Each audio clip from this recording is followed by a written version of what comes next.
Hello दोस्तों, स्वागत है आप सबों का आपके अपने यूट्यूब चैनल सक्सेस क्लासेस में। तो दोस्तों, आज के वीडियो में हम लोग क्लास 10th फिजिक्स के चैप्टर नंबर 2 प्रकाश का अपवर्तन को करने वाले हैं। इस चैप्टर का और एक पार्ट किया गया था, पार्ट नंबर 1। अगर आपने उसे नहीं देखा है तो आप चाहे तो प्ले लिस्ट में जाकर के देख सकते हैं, या फिर उसका जो लिंक है फर्स्ट पार्ट का मैं डिस्क्रिप्शन बॉक्स में डाल दिया हूँ, आप चाहे तो वहाँ से उसको देख सकते हैं। ठीक है, तो चलिए स्टार्ट करते हैं। देखिए, आगे हम लोग का सवाल है, पीछे हमने कर लिया था, अब यहाँ है उत्तल लेंस को अभिसारी लेंस क्यों कहा जाता है। देखिए, ये काफ़ी इंपॉर्टेंट क्वेश्चन है। इंपॉर्टेंट कहने का मतलब ये हुआ कि ये क्वेश्चन जो है एग्जाम में बहुत बार रिपीट हुआ है। ठीक, इसलिए मैं कहता हूँ इसको VVI क्वेश्चन है, बार बार ये सब क्वेश्चन रिपीट कर रहा है। तो उत्तल लेंस को अभिसारी लेंस क्यों कहा जाता है, तो इसका आंसर है क्योंकि उत्तल लेंस में मुख्य अक्ष के समांतर आने वाली सभी किरणें, क्योंकि उत्तल लेंस में क्या होता है कि मुख्य अक्ष के समांतर आने वाली सभी किरणें अपवर्तन के बाद एक बिंदु से होकर गुजरती है।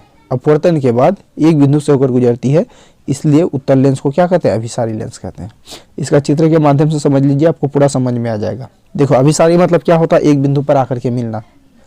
ठीक है, हमने पढ़ा था ना दर्पण में, प्रकाश का अपवर्तन चैप्टर में पढ़ा था, प्रकाश का परावर्तन चैप्टर में पढ़ा था। प्रकाश का किरण पुंज 3 प्रकार का पढ़ा था, एक अपसारी किरण पुंज, अभिसारी किरण पुंज और समांतर किरण पुंज। तो उसमें से ही ये अभिसारी मतलब क्या हुआ, एक बिंदु पर आकर के मिलना।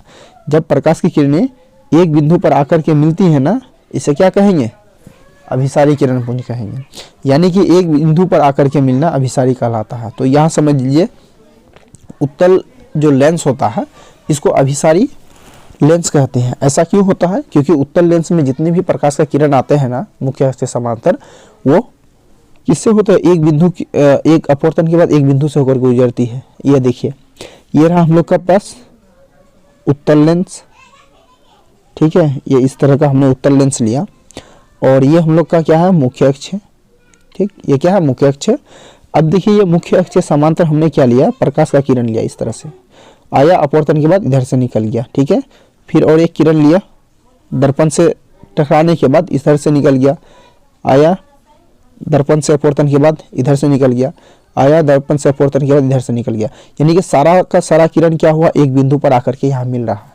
मुख्य अक्ष से समांतर जितने भी प्रकाश की किरण आ रहा है वो एक बिंदु पर आकर के मिल रहा है।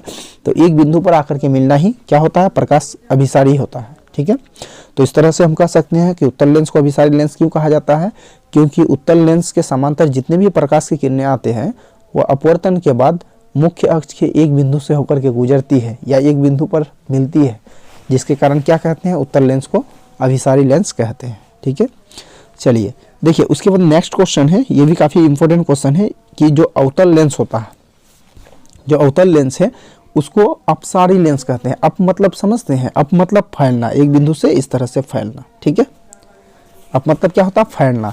जैसे कि हम लोग का घर में बल्ब वगैरह जलता है तो वो क्या होता है, अपसारी किरण होता है, एक तरह से समझ लो, क्योंकि वहाँ एक बिंदु पर जलता है और पूरा कमरा क्या होता है, फैल जाता है। ठीक है, एक बिंदु से क्या होता है, प्रकाश फैलता है। तो अपसारी मतलब फैलना, अभिसारी मतलब एकत्रित होना। ठीक, चलिए इसका डेफिनेशन समझते हैं। क्वेश्चन क्या है कि जो अवतल लेंस है, क्वेश्चन ये कहता है कि जो अवतल लेंस होता है उसको अपसारी लेंस कहते हैं। क्यों, ये काफ़ी इंपॉर्टेंट क्वेश्चन है।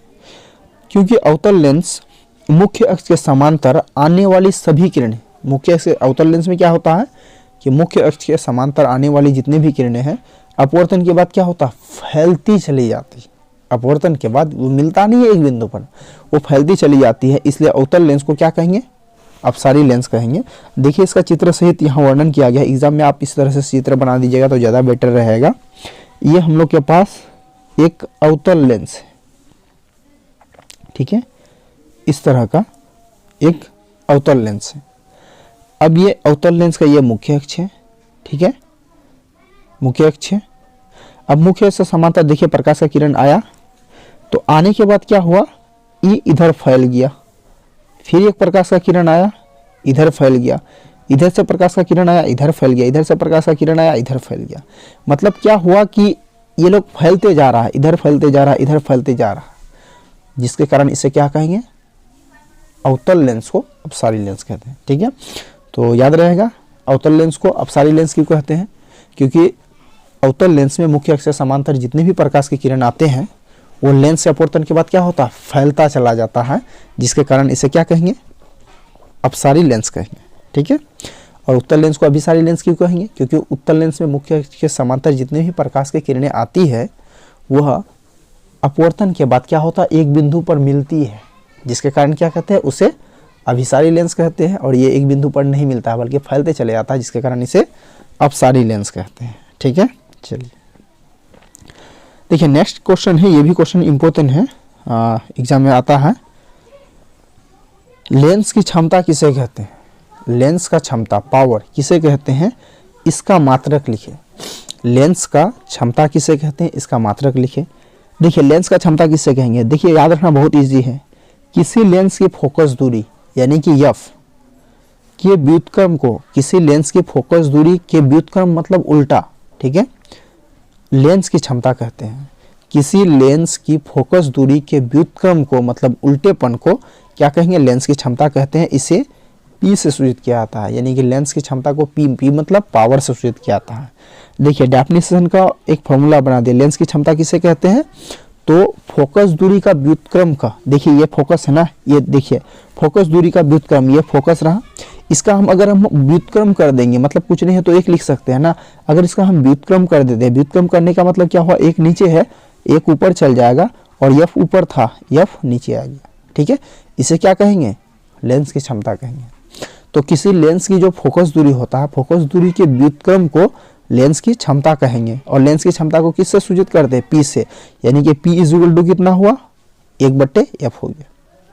याद रहेगा लेंस की क्षमता किससे कहते हैं, तो किसी लेंस की फोकस दूरी के व्युत्क्रम को उल्टे को क्या कहेंगे, लेंस की क्षमता कहेंगे। और लेंस की क्षमता को कैसे सूचित करते हैं, P द्वारा सूचित किया जाता है। ठीक है, इसका मात्रक डायवर्टर होता है। ठीक है, लेंस की क्षमता का मात्रक क्या होता है, डायवर्टर होगा, जिसे हम लोग कैपिटल वाला D द्वारा सूचित करते हैं। लेंस की क्षमता क्या होता है, डायवर्टर होता है, इसे हम लोग कैसे सूचित करते हैं, कैपिटल वाला D से। याद रहेगा, ठीक है। चलिए अगला देखिए, हाँ लेंस की क्षमता का जो इनसे संबंधित कुछ क्वेश्चन वगैरह होगा तो उसको हम लोग आगे कर लेते हैं। ठीक है, इसको थोड़ा आगे कर लेते हैं हम लोग। देखिए आगे है क्वेश्चन के प्रतिबिंब किसे कहते हैं, तो ये भी कह सकते हो कि इम्पोर्टेंट ही क्वेश्चन है, ताकि एग्जाम में कभी कभी आता है इससे भी सवाल। चलिए कर लेते हैं। प्रतिबिंब किसे कहते हैं, तो किसी बिंदु स्रोत से आती प्रकाश की किरणें, देखिए जैसे आप दर्पण में याद रखे थे ना, प्रतिबिंब का, प्रतिबिंब हमने दर्पण में भी पढ़ा, प्रकाश का अपवर्तन परावर्तन चैप्टर में भी पढ़ा। प्रतिबिंब किसे कहते हैं, तो वो दर्पण का प्रतिबिंब था। ठीक है, और यहाँ हम लोग प्रकाश का अपवर्तन में लेंस पर प्रतिबिंब पढ़ रहे हैं, दोनों में थोड़ा अंतर है, लेकिन डेफिनेशन अगर बोलोगे ना कोई खास अंतर नहीं है, लगभग 90% डेफिनेशन दोनों का बराबर है। देखिए यहाँ क्या लिखेंगे हम लोग, तो किसी बिंदु स्रोत से आती प्रकाश की किरणें लेंस से अपवर्तन के बाद, वहां पढ़ते थे दर्पण से परावर्तन के बाद, बस इतना ही अंतर है। तो लेंस से अपवर्तन के बाद जिस बिंदु पर एक दूसरे को काटती है, लेंस से अपवर्तन के बाद जिस बिंदु पर एक दूसरे को काटती है या काटती हुई प्रतीत होती है, काटती हुई प्रतीत होती मतलब वास्तव में काटती है या काटता हुआ कल्पना करते हैं। ठीक है, तो उस बिंदु को, उस बिंदु स्रोत का क्या कहेंगे, प्रतिबिंब कहेंगे। फिर से एक बार, प्रतिबिंब किसे कहते हैं, तो किसी बिंदु स्रोत से आती हुई प्रकाश की किरणें लेंस से अपवर्तन के बाद जिस बिंदु पर एक दूसरे को काटती है या काटती हुई प्रतीत होती है, उस बिंदु को प्रतिबिंब कहेंगे। ठीक है, चलिए देखिए इसका चित्र समझ लीजिए। देखिए ये हम लोग का अवतल लेंस है, ठीक, और ये इसका मुख्य अक्ष है, और यहाँ हम किसी वस्तु को रखे हैं। अब इसका किरण क्या हुआ, मुख्य अक्ष से समांतर आया, आने के बाद ये क्या हुआ, यहाँ फोकस है। ठीक है, फोकस से होकर के निकल गया। ठीक, प्रतिबिंब बनाने के लिए और एक किरण चाहिए, और एक किरण हम क्या लिए, प्रकाश के केंद्र से होकर के लिए, इस तरह से ये एक दूसरे को कहाँ पे कट किया, यहाँ कट गया, यहाँ प्रतिबिंब बना। देखिए वास्तव में ये कट गया है, देखिए दोनों, ये किरण और ये किरण, दोनों किरण क्या हुआ, वास्तव में यहाँ कट किया है ना, तो वास्तव में कटती है तो वास्तविक प्रतिबिंब बन जाएगा। अब देखिए दूसरा है, ये कल्पना करती है, करती तो नहीं है, यहाँ कटती हुई प्रतीत होती है। देखिए इस तरह से ये लेंस हुआ। अब अगर हम वस्तु को यहाँ रख देते हैं, इधर से आएगा प्रकाश का किरण, ठीक है। आने के बाद प्रकाश का किरण आया, आने के बाद ये क्या हुआ, इधर से निकल जाएगा, ठीक। और एक किरण लिए, इधर से आया, तो ये दोनों कभी भी आपस में मिलेगा नहीं, ये इधर फैलेगा, ये इधर, मतलब ये इधर फैलते चल जाएगा, ये इधर फैलते चल जाएगा, मतलब कभी भी वास्तव में मिलेगा नहीं। तो एक कल्पना करते हैं, कल्पना, इस तरह से हम लोग कल्पना करेंगे। तो एक दूसरे को यहाँ पे कट कर रहा ना कल्पना में, तो इसको बोलेंगे काटती हुई प्रतीत होती है, ठीक है। तो याद रहेगा प्रतिबिंब किसे कहते हैं, तो किसी बिंदु से आती हुई प्रकाश की किरणें लेंस से अपवर्तन के बाद जिस बिंदु पर एक दूसरे को काटती है या काटती हुई प्रतीत होती है, वह क्या कहलाएगा, उस बिंदु का प्रतिबिंब कहलाएगा, ठीक है। चलिए नेक्स्ट क्वेश्चन की ओर देखते हैं। तो प्रतिबिंब दो प्रकार का होगा, याद रखना। प्रतिबिंब कितने प्रकार के होते हैं, दो प्रकार का। अगर वास्तव में कट करता है, अगर वास्तव में कट करता है तो वास्तविक प्रतिबिंब होगा। अगर कल्पना में कट कर रहा है, इस तरह से कल्पना में कट कर रहा है, तो वो काल्पनिक प्रतिबिंब होगा, ठीक। चलिए देखिए नेक्स्ट क्वेश्चन है कि लेंसों के लिए किरण आरेख की बनावट। लेंस में किस तरह से किरण आरेख, मतलब किस तरह से प्रकाश की किरणें आ सकती है, ठीक। चलिए तो कंडीशन नंबर 1 है जब किरण मुख्य अक्ष के समांतर आए। देखिए ये जो किरण आरेख की बनावट है, ये हमने पिछला चैप्टर में भी पढ़ा था। प्रकाश का क्या था, वो परावर्तन चैप्टर था। तो प्रकाश का परावर्तन में भी हमने क्या किया था, दर्पण पर, ठीक है, दर्पण पर हमने क्या किया था, किरण आरेख का बनावट किया था।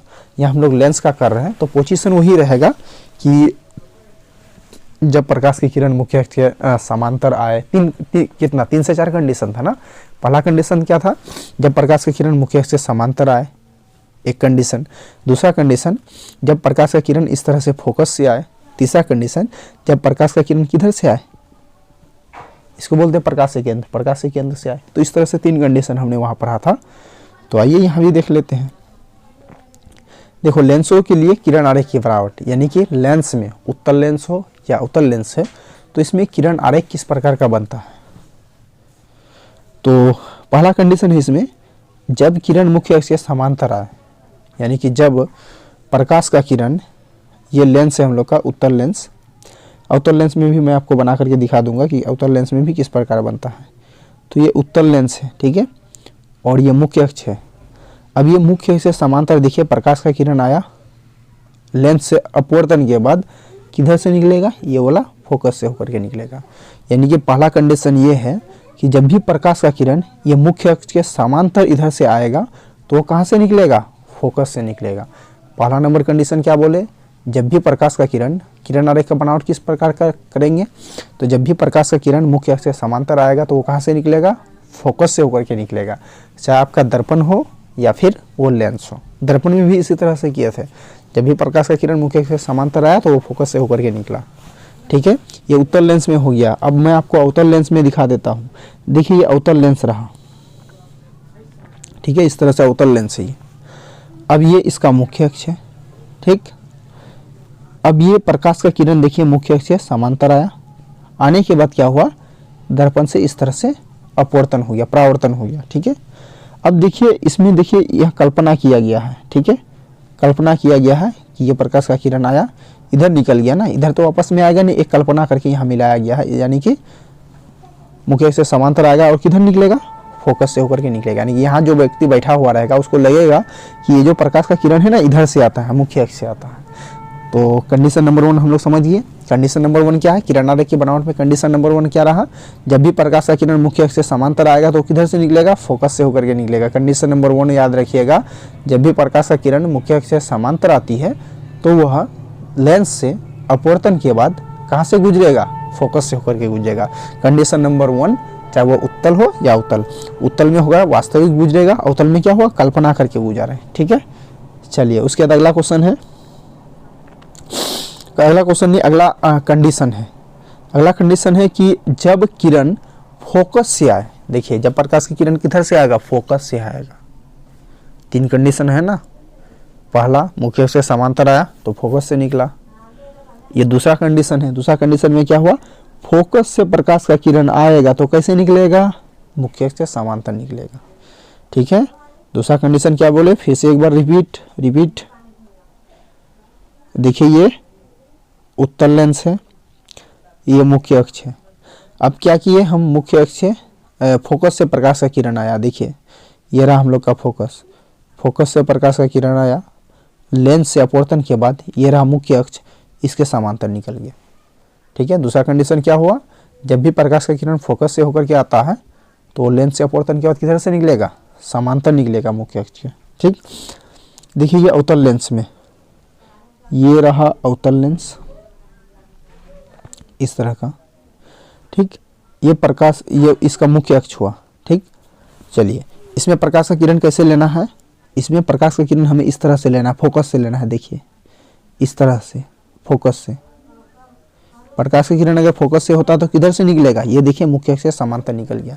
यानी कि ये वाला किरण को यहाँ आने के बाद इसको निकलना चाहिए था इस तरह से, ये वाला किरण, ये मुख्य अक्ष है और ये इस तरह से देखिए फोकस से आ रहा ना, तो इसको इस तरह से निकलना चाहिए, इस तरह से निकलना चाहिए, इधर से निकलना चाहिए, लेकिन ये निकल गया इधर से।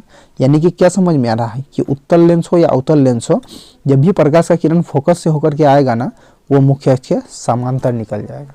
ठीक है, तो पहला कंडीशन नंबर क्या था, जब भी प्रकाश का किरण फोकस मुख्य अक्ष के समांतर आता है तो फोकस से होकर के निकलता है।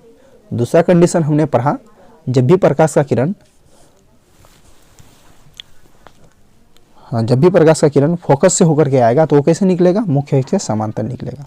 ठीक है, चलिए तीसरा कंडीशन देखिए, तीसरा कंडीशन क्या है, जब किरण प्रकाश के केंद्र से आए, जब भी किरण प्रकाश के केंद्र से आएगा, ठीक है, कैसे निकलेगा, जब भी किरण प्रकाश के केंद्र से आएगा, ये रहा उत्तल लेंस, ये मुख्य अक्ष और ये रहा प्रकाश के केंद्र।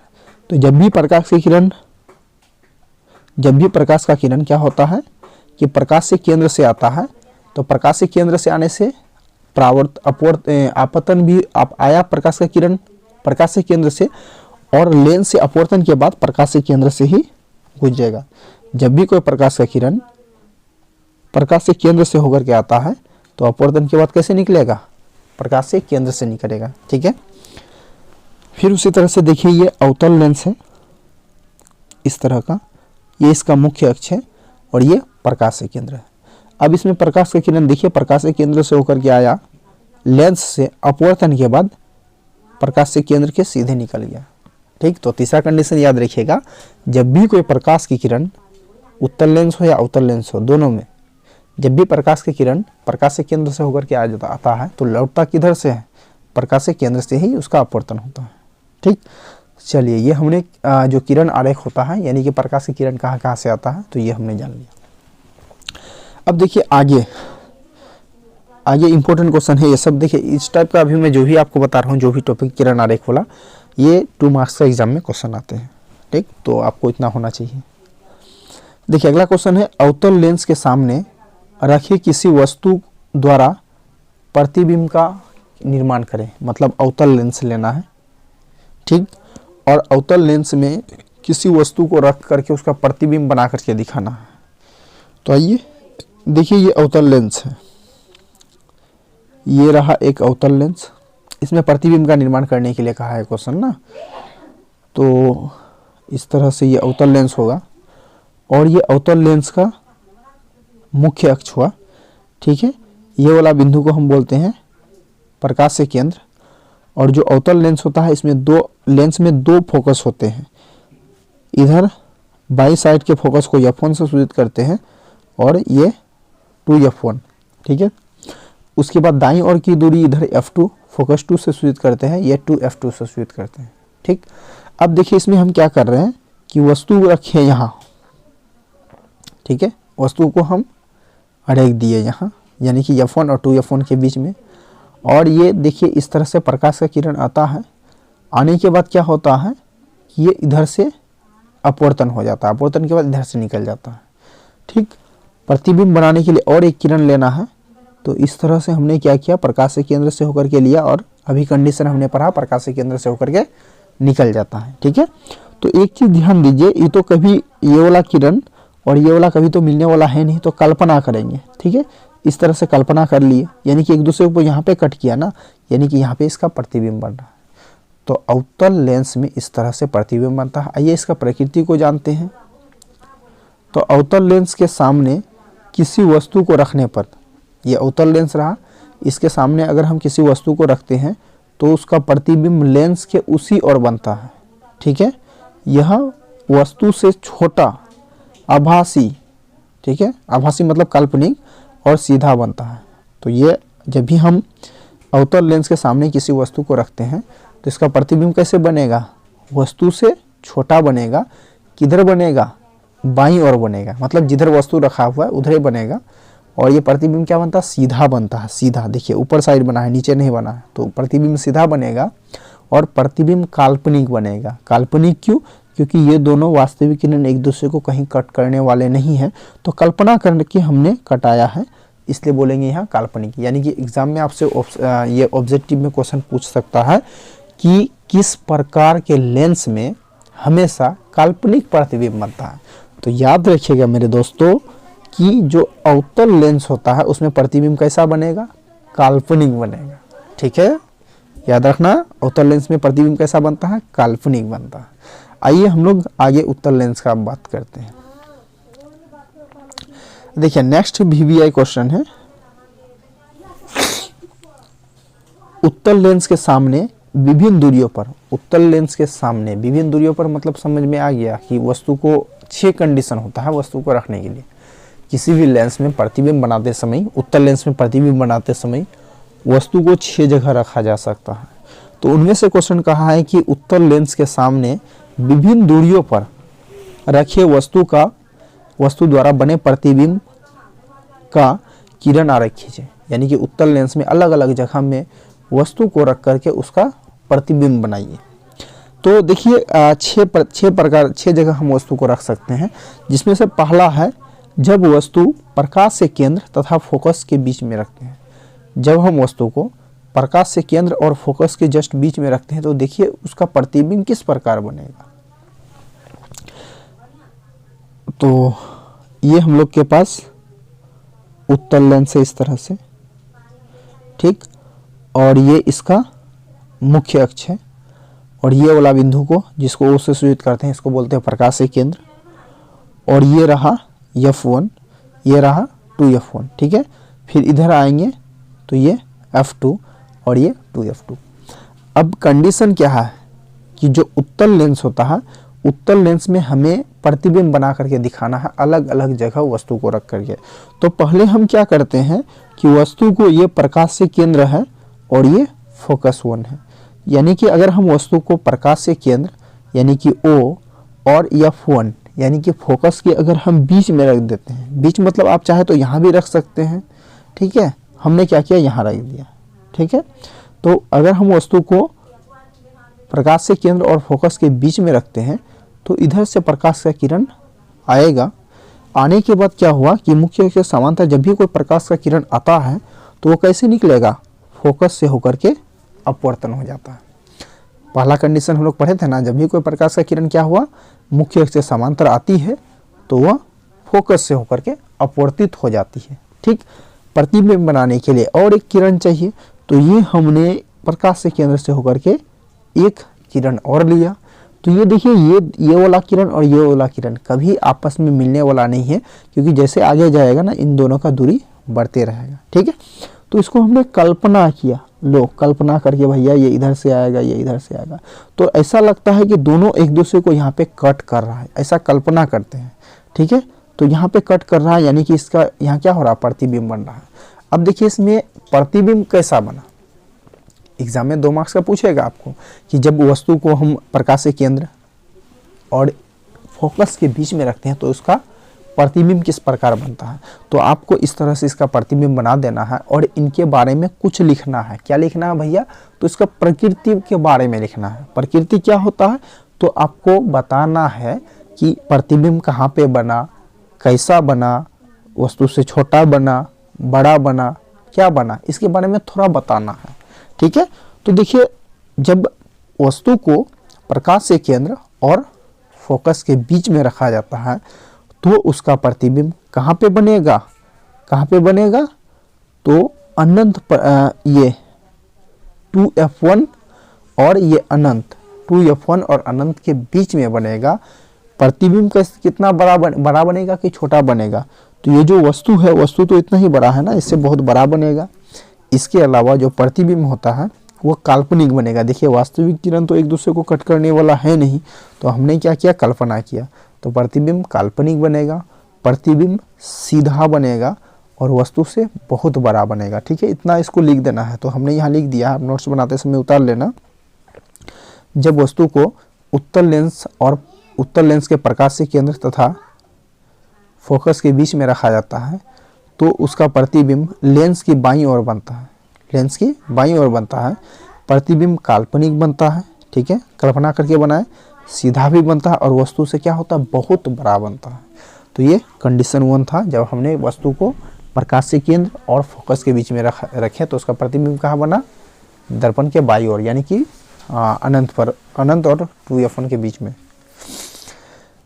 देखिए दूसरा कंडीशन है जब वस्तु को उत्तल लेंस के फोकस पर रखा जाता है। देखिए पहले हमने वस्तु को कहाँ रखा था, प्रकाश से केंद्र और फोकस के बीच में रखा। अभी वस्तु को और थोड़ा इधर निकाल लिए तो कहाँ चल गया, फोकस पर चल गया। ठीक, तो देखिए अगर हम वस्तु को फोकस में रखते हैं तो उसका प्रतिबिंब किस प्रकार बनता है। तो ये हम लोग का रहा उत्तल लेंस, इस तरह से बना लेना। ठीक, ये है इसका मुख्य अक्ष और इस वाले बिंदु को नाम देंगे O यानी प्रकाश से केंद्र, और इस वाले बिंदु को फोकस F1, ये 2F1 और इसको फोकस 2, इसको 2F2। ठीक, अब हमें वस्तु को कहाँ रखना है, फोकस में रखना। देखिए एग्जाम में आपको क्वेश्चन स्पष्ट क्लियर कर देगा कि आपको वस्तु को रखना कहाँ। मान लो कि वस्तु को फोकस में रखते हुए प्रतिबिंब बनाने के लिए कहा है, तो हमने क्या किया, वस्तु को यहाँ इस तरह से फोकस में रखा। तो फिर क्या किया, ये मुख्य अक्ष है, इसके समांतर क्या हुआ, प्रकाश का किरण आया। आने के बाद लेंस से अपवर्तन होने के बाद, देखिए जब भी कोई प्रकाश की किरण मुख्य अक्ष से समांतर आती है ना, तो लेंस से अपवर्तन के बाद किधर से निकलेगी, फोकस से होकर के निकलेगा, है ना। जब भी कोई प्रकाश की किरण मुख्य अक्ष से समांतर आएगा, लेंस से अपवर्तन के बाद फोकस से होकर के निकलेगा। प्रतिबिंब बनाने के लिए और एक किरण चाहिए, तो वो हमने क्या किया, प्रकाश से केंद्र से होकर के गुजार दिया इस तरह से। तो एक चीज आप यहाँ ध्यान दीजिए, ये वाला किरण और ये वाला किरण वास्तव में कभी नहीं मिलने वाला। ये इधर फैलेगा, ठीक है, जितना जाएंगे इधर फैलेगा और ये इधर फैलेगा। तो एक दूसरे को क्या हुआ, उल्टा हो गया। एक सेकेंड, हाँ, ये वाला किरण और ये वाला किरण देखिए कहीं ना कहीं एक दूसरे को कट करेगा। कैसे, क्योंकि ये इधर जा रहा है और ये क्या हो रहा है, इधर धीरे धीरे ये इधर आ रहा है ना। ये तो जा रहा है सीधे, लेकिन ये तो धीरे धीरे इधर आ रहा है, यानी कि कहीं ना कहीं एक दूसरे को ये कट करेगा। इसका मतलब ये हुआ कि जब हम वस्तु को फोकस में रखते हैं तो उसका प्रतिबिंब कहाँ पे बनेगा, अनंत पर बनता है। जब वस्तु को फोकस पर रखा जाता है तो उसका प्रतिबिंब अनंत पर बनता है। प्रतिबिंब कैसा बनेगा, उल्टा बनेगा, क्योंकि वो दर्पण मुख्य अक्ष से ऊपर बनना चाहिए। ऊपर बनेगा तो सीधा नीचे बन रहा है ना प्रतिबिंब, तो प्रतिबिंब उल्टा बनेगा। वस्तु से कैसा बनेगा, वस्तु से बहुत बड़ा बनेगा। वस्तु तो इतना ही साइज का है, इससे पता नहीं कहाँ बनेगा, तो बहुत बड़ा बनेगा वस्तु से। ठीक है, आइए इसका प्रकृति लिख देंगे यहाँ। प्रकृति लिख करके, जब उत्तल लेंस में वस्तु को फोकस पर रखा जाता है तो उसका प्रतिबिंब अनंत पर बनता है। जब वस्तु को उत्तल लेंस में कहाँ रखते हैं, फोकस पर रखते हैं, तो उसका प्रतिबिंब कहाँ बनता है, अनंत पर बनता है। देखिए आप स्थान जरूर याद रखिएगा, आपको एग्जाम में स्थान पूछ सकता है कि बताइए कि जो उत्तल लेंस होता है उसमें हम वस्तु को फोकस पर रखते हैं तो उसका प्रतिबिंब कहाँ बनता है। या फिर ऐसे आपको पूछा जा सकता है कि उत्तल लेंस में वस्तु को कहाँ रखने पर प्रतिबिंब अनंत पर बनता है, तो याद रखिएगा फोकस पर। ठीक है, तो जब भी हम उत्तल लेंस में वस्तु को फोकस पर रखते हैं तो उसका प्रतिबिंब कहाँ बनता है, अनंत पर बनता है। प्रतिबिंब वस्तु से बड़ा, जो प्रतिबिंब बनता है, जो वस्तु है वस्तु के आकार का बड़ा बनता है, वास्तविक बनता है। वास्तविक यानी एक्चुअल में कट करने पर ये दोनों बनेगा, और उल्टा बनेगा। ठीक है, चलिए देखिए तीसरा पॉइंट है, जब वस्तु को उत्तल लेंस के फोकस यानी F1 और 2F1, जब वस्तु को उत्तल लेंस में F1 और 2F1 के बीच में रखा जाता है तो उसका प्रतिबिंब किस प्रकार बनता है। ठीक, आइए इसको देखते हैं। देखिए ये हमारे पास उत्तल लेंस है और ये इसका मुख्य अक्ष है, ये प्रकाश से केंद्र है, F1 2F1, ठीक, ये F2 2F2। ठीक, यहाँ देखिए अभी क्या कर रहा है क्वेश्चन कि वस्तु को F1 और 2F1 के बीच में रखना है, तो यहाँ और यहाँ तक के बीच में कहीं भी रख देते हैं। चलो हम यहाँ वस्तु को रख दिए, ठीक। अब ये प्रकाश का किरण इधर मुख्य अक्ष से समांतर आया। जब भी प्रकाश का किरण मुख्य अक्ष से समांतर आती है तो वह लेंस से अपवर्तन के बाद फोकस से होकर के इस तरह से गुजर जाएगा, ठीक है। फोकस से होकर के इधर से क्या हुआ, निकल गया। प्रतिबिंब बनाने के लिए और एक किरण चाहिए, तो दूसरा किरण हमने क्या किया, इधर से प्रकाश से केंद्र से होकर के गुजारा इस तरह से। तो एक दूसरे को यहाँ पे कट किया ना, तो यहाँ इसका क्या हुआ, प्रतिबिंब बन गया, ठीक। अब प्रतिबिंब कैसा बना, प्रतिबिंब कहाँ पे बना, तो जब ही हम वस्तु को F1 और 2F2 के बीच में रखते हैं तो उसका प्रतिबिंब कहाँ बनता है, 2F2 और अनंत के बीच में बनता है। प्रतिबिंब सीधा कि उल्टा, तो प्रतिबिंब उल्टा बनेगा, क्योंकि ऊपर एरिया में नहीं ना बना, मुख्य अक्ष के नीचे वाला एरिया में बना, यानी कि प्रतिबिंब उल्टा बना। प्रतिबिंब जो बना वस्तु से छोटा कि बड़ा, तो वस्तु इतनी ही साइज का है, प्रतिबिंब क्या हुआ, उससे थोड़ा बड़ा साइज का बना, ठीक है। इसका प्रकृति लिख देंगे इस तरह से। जब वस्तु को उत्तल लेंस के F1 और 2F1 के बीच रखा जाता है, F1 और 2F1 के बीच रखा जाता है, तो उसका प्रतिबिंब जो है 2F2 और अनंत के बीच बनता है, 2F2 और अनंत के बीच बनता है। प्रतिबिंब वस्तु से बड़ा ही बनेगा, बहुत बड़ा बनेगा, ठीक है। बहुत बड़ा नहीं, यानी कि वस्तु से जस्ट बड़ा ही बनेगा, वास्तविक बनेगा और उल्टा बनेगा, ठीक है। चलिए देखिए, चौथा पोजीशन है जब वस्तु को 2F1 पर रखा जाता है। चौथा पोजीशन क्या है, जब वस्तु को हम लोग क्या करते हैं, 2F1 में रखते हैं। देखिए इस तरह से ये उत्तल लेंस हो गया और ये इसका मुख्य अक्ष हो गया, ये इसका 0 यानी प्रकाश केंद्र है, वो F1 है, 2F1 है। अब हम क्या करते हैं, वस्तु को 2F1 पर इस जगह हम रख देते हैं, ठीक। अब क्या होगा, इसमें मुख्य अक्ष से समांतर, ये देखिए प्रकाश का किरण आया, आने के बाद लेंस से अपवर्तन के बाद मुख्य अक्ष से समांतर आया, कहाँ से निकलेगा, फोकस से होकर के इस तरह से क्या हुआ, निकल गया। प्रतिबिंब बनाने के लिए और एक किरण चाहिए, तो ये रहा, इसको हम क्या कर रहे हैं, फोकस से होकर के इस तरह से गुजार रहे हैं, सॉरी प्रकाश से केंद्र से। प्रकाश से केंद्र से आया तो कहाँ कट किया, एक दूसरे को यहाँ पे कट किया ना, यानी कि यहाँ इसका क्या हुआ, प्रतिबिंब बन गया। अब इसका हमें क्या करना है, नेचर बताना है, ठीक। तो नेचर कैसे बताएंगे, तो सबसे पहले नेचर में ये बताना है कि प्रतिबिंब कहाँ पे बना। तो प्रतिबिंब कहाँ पे बना, जैसे हम 2F1 पर रखे तो प्रतिबिंब कहाँ बना, 2F2 पर बना, ठीक। यानी कि प्रतिबिंब अगर वस्तु को फोकस में रखते तो प्रतिबिंब कहाँ बनेगा, फोकस पर ही बनेगा। दूसरा कंडीशन, जो प्रतिबिंब बना वो उल्टा कि सीधा, तो उल्टा बना, क्योंकि ऊपर वाला एरिया में अगर बनता, मुख्य अक्ष के ऊपर वाला एरिया में बनता सीधा होता, नीचे वाला एरिया में बना है, इसलिए उल्टा बनेगा।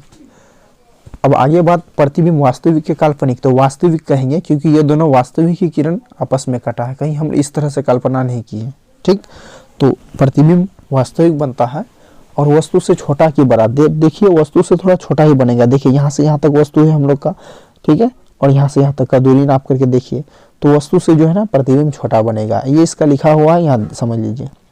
जब वस्तु को उत्तल लेंस के 2F1 पर रखा जाता है तो उसका प्रतिबिंब 2F2 पर बनता है। तो याद रखिएगा, जब उत्तल लेंस में वस्तु को 2F1 के में रखा जाता है तो उसका प्रतिबिंब कहाँ बनेगा, 2F2 पर बनेगा।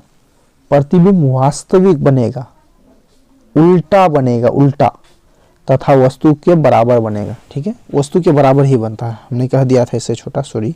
तो वस्तु के बराबर भी प्रतिबिंब बनेगा। अगर आप इसको ठीक ढंग से नाप करके बनाइएगा ना, तो यहाँ से यहाँ तक की दूरी और यहाँ तक की दूरी बराबर होगा, ठीक है। चलिए पांचवा कंडीशन है, देखिए पांचवा कंडीशन क्या है, जब वस्तु को अनंत और 2F1 के बीच में रखा जाता है। जब वस्तु को अनंत और 2F1 के बीच में रखते हैं तो उसका प्रतिबिंब किस प्रकार बनता है। तो देखिए ध्यान से समझिए, हम लोग का पास क्या है, उत्तल लेंस है इस तरह से। अब क्या कर रहे हैं, ये इसका मुख्य अक्ष है, ठीक, ये मुख्य अक्ष हो गया। इसमें O यानी प्रकाश से केंद्र, F1 और 2F1, इधर भी ले लेंगे F2 और ये 2F2 हो गया। अब हम वस्तु को क्या कर रहे हैं, ये 2F1 और अनंत, 2F1 के इधर वाला एरिया क्या होगा, अनंत। तो 2F1 और अनंत के अगर हम बीच में वस्तु को रख देते हैं तो फिर क्या हुआ, यह मुख्य अक्ष से समांतर प्रकाश का किरण आएगा। आने के बाद लेंस से अपवर्तन की गति किधर से निकलेगा, समांतर आने से फोकस से होकर के इस तरह से इसका निकल जाएगा। ठीक है, क्या क्या हमने मुख्य अक्ष से समांतर प्रकाश का किरण आया और ये अपवर्तन की गति कहाँ से निकल गया, फोकस से निकल गया। प्रतिबिंब बनाने के लिए और एक किरण चाहिए, तो नेक्स्ट किरण लेंगे। इस तरह से हम क्या किए, फोकस से होकर के आया, देखिए फोकस से आ गया। जब भी कोई प्रकाश का किरण फोकस से होकर के आता है, लेंस से अपवर्तन की गति कैसे निकलेगा, समांतर निकलेगा। तो देखिए दोनों इस सिचुएशन में एक दूसरे को कट कहाँ पे किया, यहाँ पे कट किया ना, तो यहाँ इसका क्या हुआ, प्रतिबिंब बन गया। ठीक, अब हमें इसका नेचर बताना है। तो नेचर में क्या बताना है कि सबसे पहले प्रतिबिंब बना क्या है, स्थान क्या है इसका। तो देखिए जब हम वस्तु को क्या करते हैं 2f1 और अनंत के बीच में रखते हैं, तो उसका जो प्रतिबिंब होता है वो f2 और 2f2 के बीच में बनता है। देखिए ना कहीं बीच में बना। प्रतिबिंब वास्तविक बना कि काल्पनिक बना, तो वास्तविक बना, क्योंकि ये दोनों वास्तव में एक दूसरे को कट किया, ये वाला किरण ये वाला किरण। ठीक, तीसरा, वस्तु से छोटा क्यों बना। तो देखिए ये वस्तु से क्या हुआ, थोड़ा छोटा ही बनता है, बहुत ज़्यादा नहीं, थोड़ा छोटा ही बनता है। इसके अलावा ये बताना है कि वास्तविक की काल्पनिक। अच्छा, ये वास्तविक काल्पनिक हो गया, छोटा बड़ा हो गया। चलिए इसका नेचर लिख देंगे इस तरह से। देखिए जब वस्तु को उत्तल लेंस के 2f1 और अनंत के बीच में रखा जाता है, इस सब ऑब्जेक्टिव में पूछेगा कि जब उत्तल लेंस में वस्तु को हम 2f1 और अनंत के बीच में रखते हैं तो उसका प्रतिबिंब कहाँ पे बनता है। तो याद रखिएगा 2f2 और f2 के बीच में। तो जब वस्तु को हम क्या करते हैं, जब उत्तल लेंस में वस्तु को 2f1 और अनंत के बीच में रखते हैं तो उसका प्रतिबिंब कहाँ पे बनेगा, f2 तथा 2f2 के बीच में बनेगा। उसका प्रतिबिंब f2 तथा 2f2 के बीच में बनेगा। प्रतिबिंब वास्तविक बनेगा, ठीक है, उल्टा बनेगा, उल्टा, ऊपर तो नहीं बना, नीचे बढ़ा, तो उल्टा बनेगा और वस्तु से क्या होगा, छोटा होगा। ठीक, चलिए उसके बाद देखिए छठा कंडीशन और ये लास्ट कंडीशन है। जब वस्तु को हम अनंत पर रख देते हैं, अगर वस्तु को अनंत पर रखा जाता है, देखिए ये उत्तल लेंस है इस तरह का, और ये इसका क्या है, मुख्य अक्ष है, ये प्रकाश के केंद्र है, f1 है, 2f1 है, f2 है, 2f2 है। अब ये प्रकाश का किरण देखिए मुख्य अक्ष के समांतर, यहाँ वस्तु को अनंत पर रखा है ना, तो ये रहा मुख्य अक्ष से समांतर प्रकाश का किरण आया, आने के बाद ये फोकस से निकल गया। फिर यहाँ पे वस्तु अनंत पर रखा हुआ है, ठीक है, मुख्य अक्ष से समांतर इस तरह से प्रकाश का किरण आया, आने के बाद क्या हुआ, ये इस तरह से फोकस से होकर के निकल गया। और भी कितना भी किरण ले सकते हैं आप, ये देखिए प्रकाश का किरण मुख्य अक्ष से समांतर आया, आने के बाद फोकस से निकल गया, इस तरह से प्रकाश का किरण आया, फोकस से होकर के निकल गया। यानी कि 2 ही किरण काफ़ी है आप एग्जाम में दिखाने के लिए। ठीक है, अब जितना भी किरण लीजिए, प्रकाश का किरण आएगा फोकस से निकलेगा, प्रकाश का किरण आएगा फोकस से निकलेगा, तो यहाँ इसका क्या हुआ, एक दूसरे को यहाँ पे कट कर रहा है ना, यहाँ यानी कि इसका क्या हुआ, प्रतिबिंब बना है।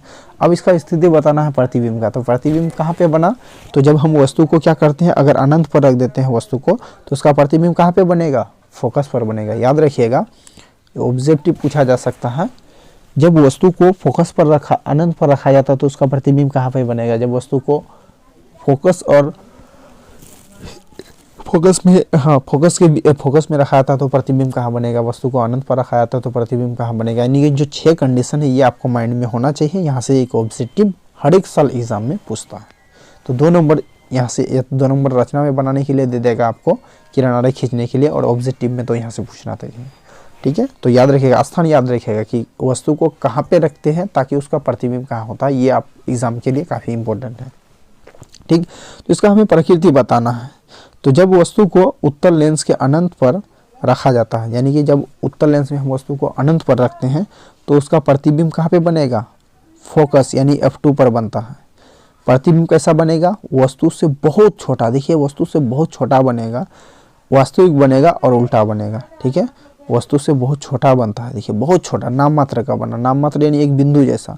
वस्तु कितना बड़ा होगा नहीं मालूम, लेकिन उसका छाया जो बनता है बहुत ही छोटा बनता है। ठीक है, तो प्रतिबिंब कहाँ पे बनेगा, वस्तु को अनंत पर रखेंगे तो प्रतिबिंब फोकस पर बनेगा, वस्तु से बहुत ही छोटा बनेगा और ये उल्टा बनेगा। ठीक, उल्टा है ना, उल्टा ही बना, क्योंकि उल्टा इसलिए बोलेंगे ऊपर वाला एरिया में नहीं ना बना है ना, उल्टा बना। इसके अलावा वस्तु से बहुत छोटा बना और ये कैसा बना, वास्तविक बना। चलिए इतना जानने के बाद अब हमें क्या करना है, चिन्ह परिपाटी को जानना है कि चिन्ह परिपाटी क्या होता है। देखिए इसमें क्या होता है कि एग्जाम में आपका ऑब्जेक्टिव पूछा जा सकता है, इसके अलावा आवर्धन व्यास दर्पण सूत्र वगैरह सिद्ध करेंगे, तो ये आपको चिन्ह परिपाटी अच्छी तरह से आनी चाहिए। ठीक, ये समझते हैं इसको। देखिए ये हमने एक उत्तल लेंस लिया है इस तरह से, और ये उत्तल लेंस का फोकस है। एक सेकेंड,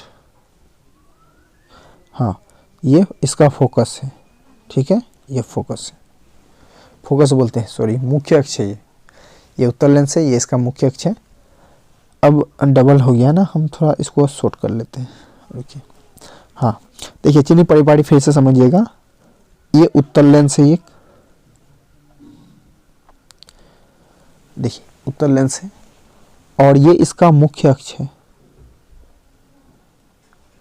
इसका मुख्य अक्ष है ये, और ये प्रकाशीय केंद्र है, ठीक। देखिए इस लेंस का अगर इधर आएंगे, लेंस से बाईं ओर अगर आते हैं, बाईं ओर इस साइड, ठीक है, लेंस से अगर बाईं ओर आएंगे तो बाईं ओर की दूरी जो होता है वो माइनस में होगा। तो याद रखिएगा कि लेंस से बाईं ओर की दूरी क्या होगा, वो माइनस में होगा। लेकिन लेंस से अगर दाईं ओर चलते हैं तो लेंस से दाईं ओर की जो दूरी होती है वो क्या होगी, प्लस में, ठीक। तो याद रखिएगा कि उत्तल लेंस में, उत्तल लेंस बोले या उत्तल लेंस दोनों बात है, कि उत्तल लेंस में अगर बाईं ओर आते हैं तो दूरी क्या होगा, माइनस में होगा, और दाईं ओर जाते हैं दूरी क्या होगा, प्लस में होगा।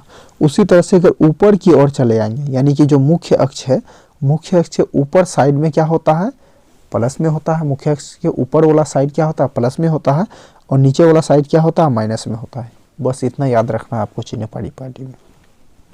फिर से एक बार देखिए, चिन्ह परिपाटी में क्या याद रखना है कि ये हमारे पास जो लेंस है, लेंस से इधर की दूरी क्या होगा, माइनस में होगा, इधर जाएंगे तो दूरी क्या होगा, प्लस में होगा, ऊपर रहेंगे तो दूरी क्या होगा, प्लस में होगा, नीचे रहेंगे तो दूरी क्या होगा, माइनस में होगा। इतना ही याद रखना है। यानी कि ये लेंस से, ठीक है, इस तरह से हमें एक दीवार बना देते हैं। अगर हम इधर चलते हैं तो माइनस में, इधर चलते हैं तो प्लस में, ऊपर चलते हैं चाहे यहाँ हो या यहाँ हो, ऊपर वाला चलते हैं तो क्या होगा, प्लस में होता है, नीचे वाला एरिया क्या होता है, माइनस में होता है, ठीक है। ये रहा चिन्ह परिपाटी। देखिए आगे question, u is equal to minus का 10 सेंटीमीटर, ठीक है, इसका आपको मतलब समझना है। u मतलब क्या है, u मतलब क्या,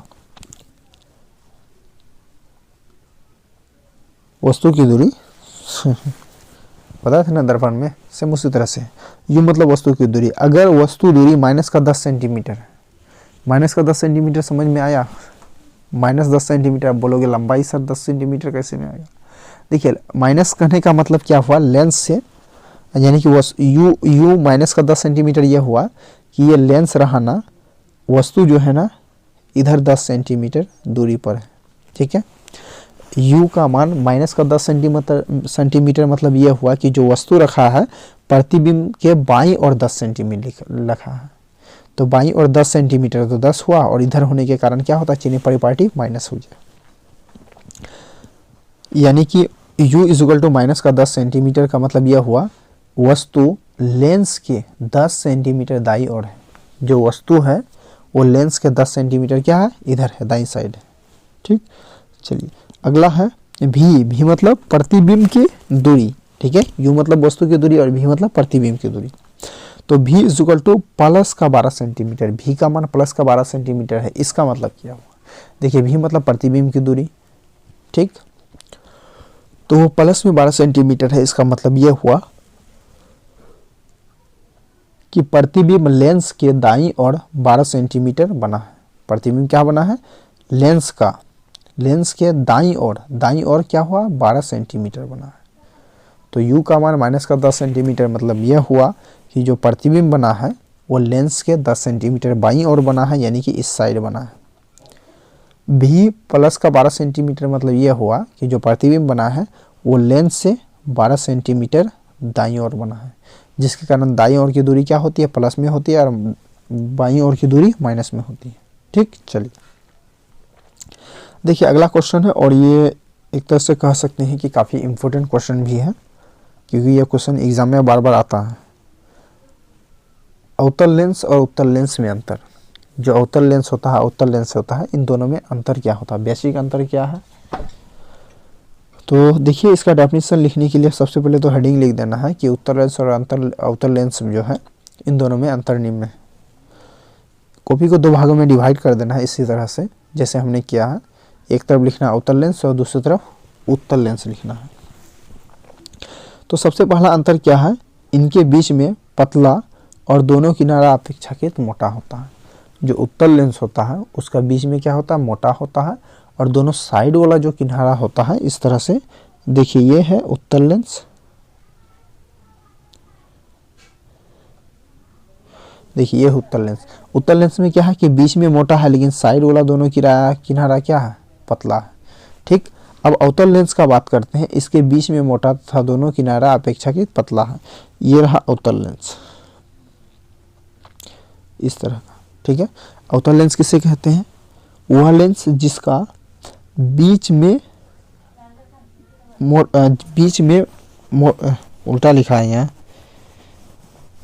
वह लेंस जिसका बीच में पतला, सॉरी यहाँ थोड़ा सा नहीं, उल्टा हम डेफिनेशन बोल दिया, थोड़ा ध्यान दीजिए इसको। ठीक, देखिए अवतल लेंस है ना, अवतल लेंस किसे कहते हैं, वह लेंस जिसमें बीच में पतला और दोनों किनारा अपेक्षाकृत मोटा हो। देखिए ये रहा अवतल लेंस। ठीक, इसका बीच में क्या है, देखिए बीच में क्या है, पतला है, क्योंकि ये इधर से धंसा हुआ, ये इधर से धंसा हुआ, तो बीच में पतला है, लेकिन दोनों किनारा जो है ना इस तरह से ये क्या है, मोटा है। तो ऐसा लेंस जिसका बीच में पतला हो और दोनों किनारा साइड में क्या हो, मोटा हो, उसे अवतल लेंस कहते हैं। उत्तल लेंस किसे कहते हैं, तो देखिए उत्तल लेंस इस तरह से होता है, यानी कि वह लेंस जिसका क्या होता है, बीच में मोटा होगा लेकिन साइड वाला दोनों किनारा क्या होगा, पतला होगा, उसे क्या कहेंगे, अवतल लेंस। तो याद रहेगा अवतल लेंस किसे कहते हैं, वह लेंस जिसका बीच में पतला और दोनों किनारा मोटा हो, उसे अवतल लेंस कहेंगे। अब देखिए उत्तल लेंस किसे कहते हैं, तो वैसा लेंस जिसका बीच में मोटा हो लेकिन साइड वाला दोनों किनारा पतला हो, उसे क्या कहेंगे, उत्तल लेंस कहेंगे। ठीक, चलिए अगला दूसरा पॉइंट है, यह प्रकाश को अपसारित करता है। जो अवतल लेंस होता है वो प्रकाश को क्या करता है, अपसारित मतलब एक बिंदु से इस तरह से फैला देना। यानी कि कह सकते हैं कि जो अवतल लेंस को अपसारी लेंस कहते हैं, जबकि जो उत्तल लेंस होता है उसको अभिसारी लेंस कहते हैं। तो यह क्या होता है, प्रकाश को अपसारित करता है, और जो उत्तल लेंस होता है प्रकाश को अभिसारित करता है। ठीक, अभिसारित मतलब एक बिंदु पर ला करके मिलाता है। अब जो अवतल लेंस होता है इसका फोकस क्या होता है, काल्पनिक होता है। अवतल लेंस पर फोकस क्या होता है, काल्पनिक होता है, जबकि उत्तल लेंस में फोकस क्या होता है, वास्तविक होता है। अवतल लेंस में फोकस काल्पनिक, उत्तल लेंस में फोकस वास्तविक। चलिए नेक्स्ट क्वेश्चन है, इसकी फोकस दूरी ऋणात्मक होती है, यानी कि जो अवतल लेंस होता है उसका फोकस दूरी यानी एफ का मान क्या होता है, माइनस में होगा, और जो उत्तल लेंस होता है उसका फोकस दूरी क्या होगी, धनात्मक होगी। तो इस तरह से इन दोनों के बीच जो अंतर होता है वो हमने कर लिया। ठीक, चलिए नेक्स्ट क्वेश्चन को देखते हैं। देखिए अगला क्वेश्चन है, यदि आपको कांच का कोई टुकड़ा दिया जाए, यदि आपको कांच का कोई टुकड़ा दिया जाए तो आप कैसे पहचानोगे कि वह टुकड़ा अवतल लेंस का है या उत्तल लेंस का है या समतल लेंस का है। देखिए एक प्रैक्टिकल टाइप का क्वेश्चन है। अगर मान लो कि आपको 3 लेंस दे दिया जाता है, ठीक है, अगर आपको हम 3 लेंस दे देते हैं तो आप हमें मतलब वो जो 3 लेंस हम आपको देंगे मतलब तीनों दिखने में एक जैसा है, ठीक है, कहीं भी उभरा हुआ या फिर अंदर धंसा हुआ ऐसा कुछ नहीं है। आप उसको यानी कि 3 लेंस जो हम आपको दिए हैं, आप कैसे बताएंगे कि कौन सा उत्तल है, कौन सा अवतल है, कौन सा समतल है, कैसे बताएंगे। ठीक, ये हम लोग का क्वेश्चन था। तो ये इसका आंसर को समझते हैं। इसकी पहचान के लिए हम लेंस को अपने पाठ्य पुस्तक में लिखे अक्षर को देखेंगे। यानी कि इसका पहचान करने के लिए हम क्या करेंगे, जो हमारे पास तीनों लेंस है तो तीनों लेंस को एक एक करके हम क्या करेंगे, हमारी किताब में जो अक्षर वगैरह लिखा हुआ है उसको देखने का कोशिश करेंगे। यदि अक्षर साधारण दिखे तो वह समतल लेंस है। यानी कि जिस लेंस से हम किताब में जो लिखा हुआ है उसको अगर देखते हैं और देखते हैं कि लेंस लगाने के बाद भी क्या होता है, हमारी किताब में जो लिखा हुआ अक्षर है वो सामान्य अवस्था है, मतलब ना तो बड़ा हुआ ना तो छोटा हुआ, तो समझ जाएंगे वो समतल लेंस है। अगर अक्षर जो है छोटा दिखे तो वह अवतल लेंस है। अगर जो किताब में लिखा हुआ अक्षर है वो अगर छोटा दिखता है तो समझ जाओ वो अवतल लेंस है, और अक्षर बड़ा दिखे तो उत्तल लेंस है। यानी कि अगर हमें लेंस दिया जाए, कांच का 3 अगर टुकड़ा दिया जाए और हमें पहचानने के लिए कहा जाए कि कौन सा उत्तल है, कौन सा अवतल है, कौन सा समतल है, तो हम क्या करेंगे, उस लेंस को अपनी किताब में लिखे हुए अक्षर को देखने की कोशिश करेंगे। तो अगर जिस लेंस से हम किताब में लिखे हुए अक्षर को देखते हैं तो अक्षर में कोई परिवर्तन नहीं होता, मतलब जितना साइज का था उतना ही साइज का दिखा रहा है, तो समझ जाओ वो जो आपका कांच का टुकड़ा है वो समतल लेंस का है। अगर अक्षर सब बड़ा बड़ा दिखाई दे तो समझ जाओ वो उत्तल है। अगर अक्षर छोटा छोटा दिखाई दे तो क्या होगा, अवतल होगा। ठीक है, चलिए नेक्स्ट क्वेश्चन है कि जो लेंस सूत्र है वो क्या होता है। लेंस सूत्र क्या है,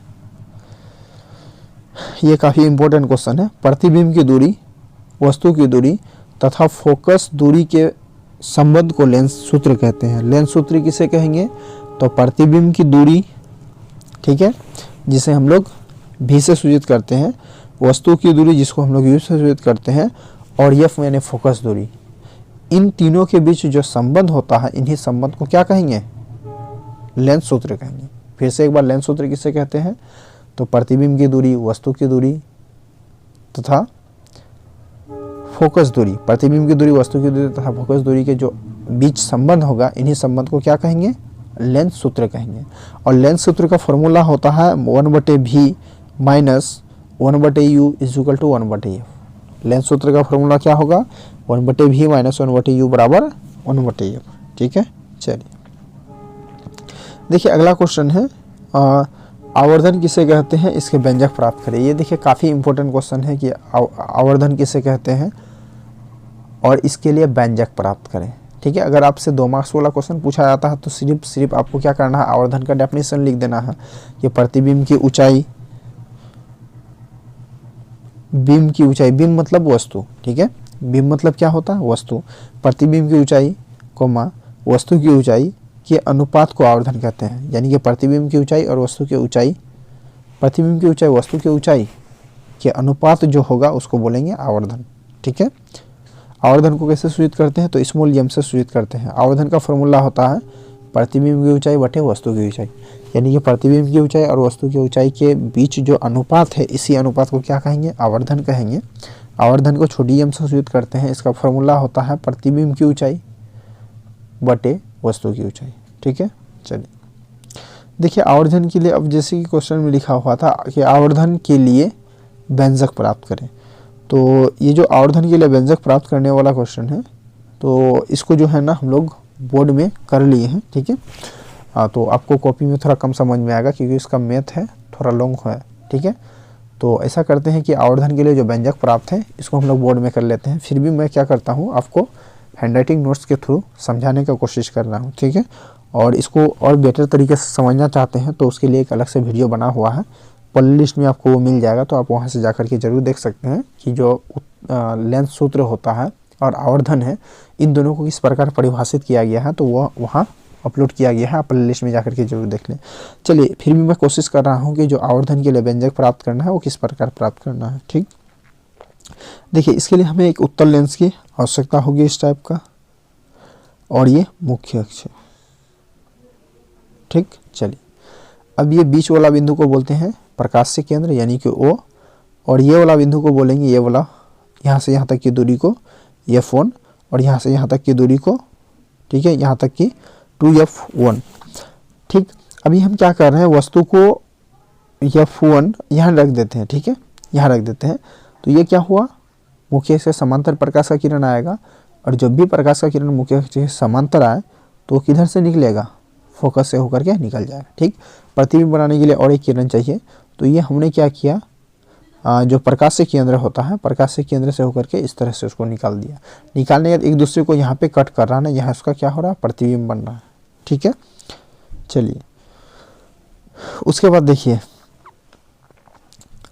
हमें सिद्ध करना है, आवर्धन सूत्र को सिद्ध करना। ठीक है, यानी कि m is equal to h/h, ये सिद्ध करना है। तो ये आपको ज़्यादा बेटर समझ में आएगा, इसके लिए मैं आपको लोगों को अलग से वीडियो अपलोड कर दिया है, प्लेलिस्ट में वो आपको मिल जाएगा, तो आप वहाँ से देख लीजिए, ज़्यादा बेटर रहेगा। इसके अलावा मैं कोशिश करूँगा कि जो डिस्क्रिप्शन बॉक्स है, इन दोनों का लिंक मैं डिस्क्रिप्शन बॉक्स में भी डाल दूँ, आवर्धन के लिए व्यंजक प्राप्त करने का। चलिए फिलहाल यहाँ समझाने की कोशिश करता हूँ। देखिए हमें क्या करते हैं, आवर्धन के लिए व्यंजक प्राप्त करना है, तो उसके लिए हम क्या करेंगे, ये जो हमें ये जो हमें चित्र बना है, ठीक है, तो इस है, ठीक है। तो आधार से संबंधित दो हमें सबसे पहले कोण पकड़ना है और उसको समरूप साबित करके लंब बटे लंब और आधार बटे आधार कर देंगे तो आंसर हम लोग का निकल जाएगा, ठीक है। चलिए, ये आधार है और आधार पर दो ऐसा हमें त्रिभुज चुनना है जो आधार पर टिका हो, ठीक है। तो यहाँ देखिए, यहाँ एगो त्रिभुज बन रहा है और इधर यहाँ एगो त्रिभुज बन रहा है, यानी कि एक त्रिभुज यहाँ पे बन रहा है, क्या क्या, एक त्रिभुज बन रहा है, त्रिभुज ये रहा ए, ये रहा बी और ये रहा ओ, त्रिभुज ए बी ओ तथा त्रिभुज, यहाँ एक त्रिभुज और लेना है, त्रिभुज ए बी ओ हो गया और दूसरा त्रिभुज लेना है हमें ए डैश बी डैश ओ, ठीक है। तो इन दोनों त्रिभुज को हमें सबसे पहले क्या करना है, समरूप दिखाना है। अब कोई भी दो त्रिभुज समरूप तभी होता है जब दो त्रिभुज के दो कोण बराबर हो। तो इन दोनों त्रिभुज में हमें दो चीज़ कॉमन नज़र आ रहा है कि ये वाला त्रिभुज में और ये वाला त्रिभुज में हमें क्या हो रहा है, यहाँ से यहाँ तक ये वाला त्रिभुज है, ठीक है, ये वाला त्रिभुज और यहाँ से यहाँ तक ये वाला त्रिभुज। तो इन दोनों त्रिभुज में हमें क्या लग रहा है कि कुछ कॉमन है। क्या कॉमन है, तो इसका ये वाला त्रिभुज का ये वाला 90 डिग्री का कोण है, ये भी 90 डिग्री का कोण है, ये दोनों इक्वल है। दूसरा, ये वाला त्रिभुज का ये वाला सम्मुख कोण और ये वाला त्रिभुज का ये वाला सम्मुख कोण क्या है, आपस में बराबर है। तो जब दो अलग अलग त्रिभुज के दो कोण बराबर हो जाए तो दोनों त्रिभुज क्या होता है, समरूप होता है। तो हम क्या करेंगे, शुरुआत जो करेंगे सोल्यूशन आवर्धन के लिए व्यंजक प्राप्त करने का, ये वाला त्रिभुज और ये वाला त्रिभुज लेना है। तो सबसे पहले लिखेंगे त्रिभुज ए B A O, A B O में, ठीक है, त्रिभुज ए बी ओ तथा त्रिभुज ए डैश बी डैश ओ में, मतलब ए डैश बी डैश ओ में। तो त्रिभुज ए बी ओ तथा त्रिभुज ए डैश बी डैश ओ में, ठीक है। इन दोनों त्रिभुज में क्या होगा कि हमें दो कोण बराबर दिखाना है। तो ये वाला कोण इसका 90 डिग्री है और ये वाला कोण इसका 90 डिग्री हो। तो हम नोट करेंगे, नोट करना है कि कोण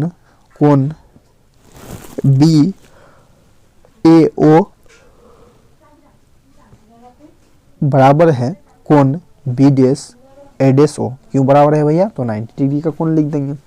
अब हमें क्या करना, और एक कोण इसका बराबर दिखाना है। तो ये वाला कोना और ये वाला कोना, इन दोनों के कोना क्या होगा, बराबर होगा क्योंकि सम्मुख कोण है।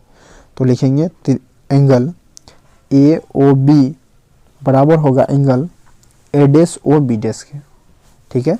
जब एक ही त्रिभुज का जब दो अलग अलग त्रिभुज का दो कोण बराबर हो तो दोनों त्रिभुज क्या हो जाता है, दोनों त्रिभुज क्या हो जाएगा, जब एक ही त्रिभुज का दो कोण बराबर हो तो इसमें क्या होगा, दोनों त्रिभुज समरूप हो जाएगा। तो आगे नोट करना है कि त्रिभुज ए बी ओ और त्रिभुज ए डैश बी डैश ओ में हमने क्या किया, ए ओ बी और ए डैश ओ बी डैश, ये दोनों क्या है, सम्मुख कोण है, ठीक, आमने सामने का कोण। उसके बाद हमने बी ए ओ और बी डैश ए डैश ओ, बी ए ओ, ठीक है, बी डैश ए डैश ओ में, ठीक है, दोनों त्रिभुज क्या हुआ, बराबर हो गया। तो ये जब दो अलग अलग त्रिभुज का दो कोण बराबर हो तो दोनों त्रिभुज क्या होता है, समरूप होता है। इसलिए हमने क्या किया, समरूप किया। जब दो त्रिभुज समरूप होता है तो दोनों का लंब बटे लंब और आधार बटे आधार क्या होता है, बराबर होता है। तो हमें क्या चाहिए, प्रतिबिंब की ऊंचाई और बटे वस्तु की ऊंचाई चाहिए। ये रहा प्रतिबिंब की ऊंचाई, तो इसका लंब लेंगे ए डैश बी डैश बटे इसका लंब लेंगे। तो ए डैश बी डैश बटे ए बी, यानी कि इस वाले त्रिभुज का लंब और इस वाले त्रिभुज का लंब, यानी कि ए डैश बी डैश बटे बी डैश ए डैश, यानी कि लंब बटे लंब बराबर होगा आधार बटे आधार। आधार का मान क्या लेंगे, ये वाला त्रिभुज का आधार क्या होगा, ए डैश ओ और ए डैश ओ बटे ए ओ, ठीक है, यहाँ लिए नोट कर लिए हैं। ए डैश बी डैश बटे ए बी, यानी कि लंब बटे लंब बटे आधार बटे आधार। आधार क्या है, ए डैश ओ बटे ए डैश ओ, ठीक है। अब देखिए, जैसे कि हमने लिखा है कि ए डैश बी डैश, ठीक, ए डैश बी डैश बटे A B. A dash B dash क्या है, आइए यहाँ देखते हैं। देखिए ए डैश बी डैश क्या है, ए डैश बी डैश क्या है, तो ए डैश बी डैश जो है ना, ये जो हमें हमारे पास प्रतिबिंब बना है ये वाला, तो प्रतिबिंब की दूरी है, ठीक है। ए डैश बी डैश क्या है, प्रतिबिंब की दूरी, और हमें प्रतिबिंब की दूरी को हम लोग कैसे सूचित करते हैं, प्रतिबिंब की ऊंचाई, सॉरी ये प्रतिबिंब की ऊंचाई है, प्रतिबिंब की ऊंचाई ए डैश बी डैश क्या प्रतिबिंब की ऊंचाई है, प्रतिबिंब की ऊंचाई को एच डैश से सूचित करते हैं। क्योंकि ये नीचे साइड प्रतिबिंब बना है इसलिए माइनस भी साथ में ले लिए हैं, ठीक। उसके बाद ये ए बी क्या है, वस्तु की ऊंचाई है, वस्तु की ऊंचाई को हम लोग क्या करते हैं, एस से सूचित करते हैं। और ये क्या है, जो लेंस है, ठीक, जो लेंस है लेंस के दाईं ओर है इसलिए प्लस में, उल्टा हो रहा है शायद।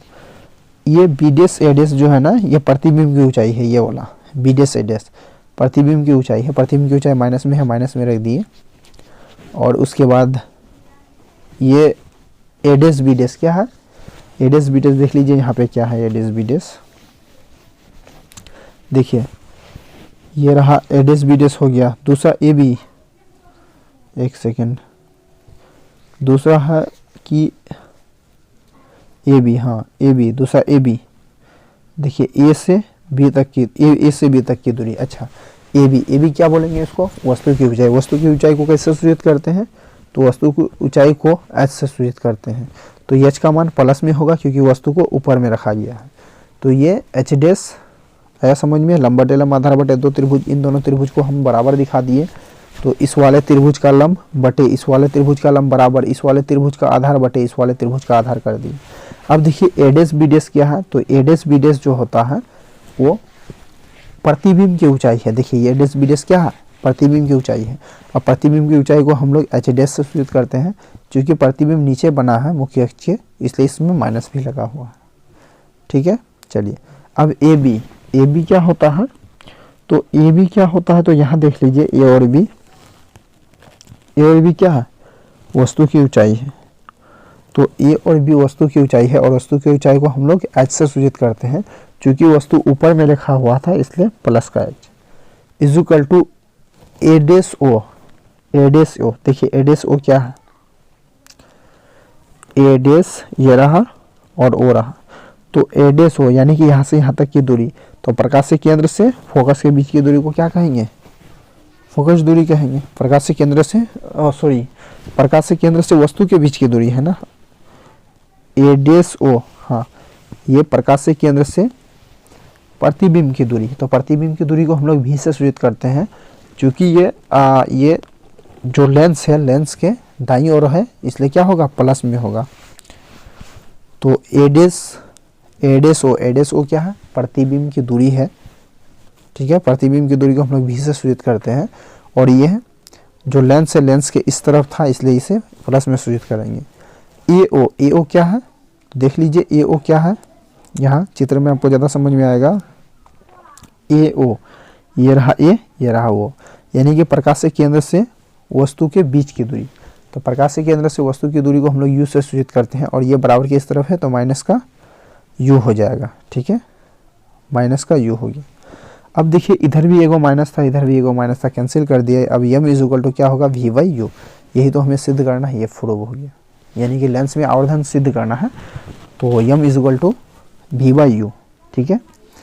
तो देखिए वीडियो काफ़ी लॉन्ग होने के कारण आज जो है ना यहीं तक इसका क्लास ऑफ कर देते हैं।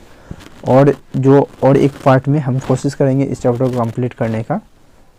तो आज की वीडियो में बस इतना ही। यदि आपको वीडियो अच्छा लगे तो लाइक शेयर और कमेंट जरूर कीजिएगा। चैनल में पहली बार आए तो चैनल को जरूर सब्सक्राइब कर लीजिए, क्योंकि इस चैनल में आपको पूरा सिलेबस मिलने वाला है, ठीक है। Thanks for watching.